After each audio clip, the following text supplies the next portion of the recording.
Saat ini momen PHK ada di mana-mana. Apakah kamu salah satu korban PHK? Tenang, ada yang namanya JKP, Jaminan Kehilangan Pekerjaan. Kamu mau tahu gimana cara dapetinnya? Tonton video ini sampai habis ya.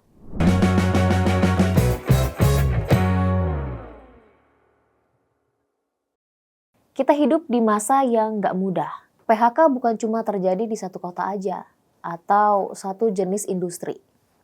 Masalahnya penyebabnya tuh bisa macam-macam, kayak efisiensi karena teknologi, daya beli masyarakat yang turun, ekonomi global yang semakin gak pasti, dan kadang keputusan bisnis yang di luar kendali kita.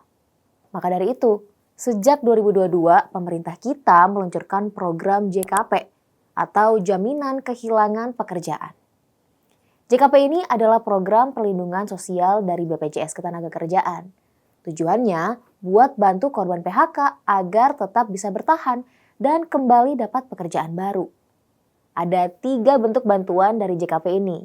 Yang pertama, ada uang tunai yang diberikan selama 6 bulan. Nah, menurut PP nomor 37 tahun 2021 tentang penyelenggaraan program JKP, bantuan ini diberikan kepada peserta JKP sebesar 45% dari upah terakhir untuk 3 bulan pertama dan 25% untuk 3 bulan selanjutnya. Tapi berdasarkan pasal 19 PP nomor 6 tahun 2025, manfaat JKP ini diberikan kepada peserta yang mengalami PHK, baik untuk perjanjian kerja waktu tidak tentu maupun perjanjian kerja waktu tertentu akan mendapatkan bantuan sebesar 60% dari upah terakhir. Jadi dari PP ya, 6 2025 itu, setiap yang PHK selain mendapatkan tadi ya 60% dari gaji selama 6 bulan, mereka juga mendapatkan kemudahan akses untuk mengikuti pelatihan. Ya, itu senilai 2,4 juta rupiah. Jadi mereka bisa memilih pelatihan apa di balai, maka kemudian balai akan memberikan pelatihan itu. Gitu ya. Nah, yang kedua, akses pelatihan kerja gratis. Para korban PHK nantinya bisa ikut pelatihan keterampilan di Balai Latihan Kerja atau pelatihan online. Cocok banget buat yang mau banting setir atau upskill biar lebih kompetitif. Nah, yang terakhir, informasi dan penempatan kerja. Pemerintah akan bantu cari lowongan yang sesuai lewat platform Siap Kerja. Tapi siapa aja sih yang bisa dapat manfaat JKP ini? Ini dia syarat buat dapat JKP. 1. Kamu pekerja formal dan terdaftar di BPJS Ketenagakerjaan. Kedua, kena PHK. Bukan karena resign sendiri atau kena sanksi ya. Nah, yang ketiga, manfaat JKP dapat diajukan setelah peserta memenuhi masa iuran paling sedikit 12 bulan pada BPJS Ketenagakerjaan dalam rentang waktu 24 bulan sebelum PHK. Dan yang terakhir, perusahaan kamu rutin lapor data upah dan kepegawaian ke BPJS. Tapi, jika kamu peserta yang mengundurkan diri atau resign, cacat total, pensiun, atau meninggal dunia, kamu nggak bisa mencairkan JKP ini ya. Artinya, kalau kamu selama ini kerja dengan kontrak resmi, perusahaan membayar BPJS TK dan sekarang kena PHK, maka kamu berhak dapat JKP. Sekarang gimana caranya mencairkan manfaat JKP itu? Langkah pertama, pastikan kamu sudah didaftarkan dalam program JKP oleh perusahaan. Kamu bisa cek data kamu lewat aplikasi JMO. Nah, selanjutnya, segera laporkan diri kamu ke Dinas Ketenagakerjaan setempat atau lewat portal Siap Kerja di kemenaker.go.id.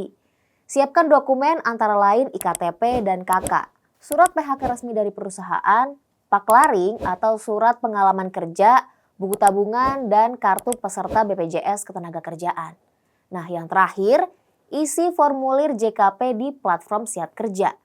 Nah, kalau kamu terverifikasi dan lolos, kamu akan menerima pencairan uang tunai dan bisa mendaftarkan buat pelatihan deh. Nah, kalau uang JKP udah cair, gunakan dengan bijak ya. Ini bukan uang gaji tetap. Ini adalah nafas sementara untuk bertahan dan bangkit. Kita harus lebih memprioritaskan uang JKP itu memang hanya untuk kebutuhan hidup kita. Sebisa mungkin uang yang kita miliki ya, yang kita kalau kita ingin ternyata ingin punya rencana untuk usaha atau bisnis, membangun usaha mikro misalnya gitu, sebisa mungkin dana yang kita gunakan dari JKP itu ya sesedikit mungkin gitu ya. Sesedikit mungkin, nah maka itulah kita perlu melakukan pencatatan dulu nih. Apa sih keahlian kita yang bisa menghasilkan uang? Misalnya kita ternyata punya keahlian dalam hal fotografi, misalnya gitu ya, atau kita punya keahlian dalam hal ternyata berdagang ya. Jadi kita bisa menjadi afiliator misalnya gitu ya.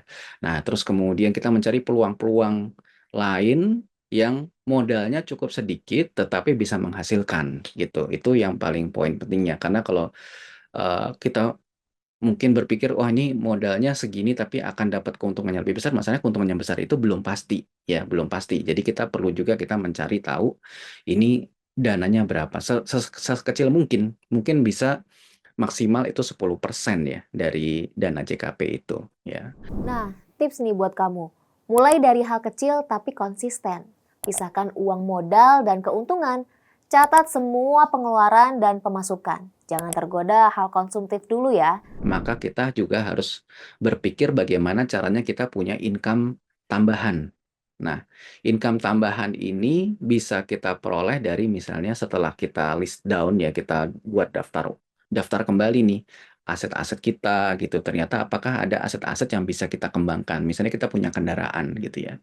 Kalau kita punya kendaraan, apakah kemudian untuk sementara waktu ini kita bisa mengupayakan agar kendaraan kita ini menjadi lebih produktif? Misalnya disewakan, kita mungkin menjadi charter kendaraan ya, atau mungkin untuk sementara waktu mendaftar sebagai driver online dan sebagainya. Intinya adalah agar aset kita itu bisa bekerja juga buat kita gitu, kita manfaatkan.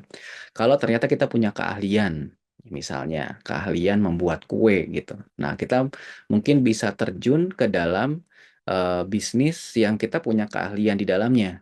Dengan cara ya tentunya kita mulai menawarkan ya. Nah, untuk memperkecil resikonya, kita mungkin tidak menggunakan dari tabungan kita atau mungkin dari manfaat jaminan kehilangan pekerjaannya untuk modal kita untuk berbisnis, tetapi kita lebih menggunakan misalnya sistemnya adalah PO gitu ya. Jadi kita udah bikin sebagian kecil aja dari tabungan kita, misalnya kita bikin contoh-contohnya gitu ya, dari kue atau masakan-masakannya mereka bisa coba gitu ya. Setelah mereka coba, kalau mereka tertarik, maka mereka bisa pesan atau bahkan kita bisa langsung sekaligus aja gitu kita tawarkan, kita sedang memulai usaha misalnya makanan-makanan ringan, makanan kecil gitu ya, kita kita mulai tawarkan ya, baik itu secara daring maupun juga luring gitu ya, kita online maupun offline gitu kita tawarkan untuk bisa menciptakan penghasilan yang untuk menutupi kekurangan ya, kekurangan dari, apa namanya, antara pengeluaran kita dengan penghasilan yang kita peroleh dari jaminan kehilangan pekerjaannya. Kalau kamu menjadi salah satu korban yang terkena PHK, ingat, kamu nggak sendirian. Dan kamu nggak harus diam. Ambil hak kamu, urus JKP-mu, ikuti pelatihan, buka peluang, dan satu hal lagi. Jangan takut bertanya, siapa tahu ada lowongan kerja baru. Karena malu bertanya bisa bikin kamu kehilangan kesempatan besar.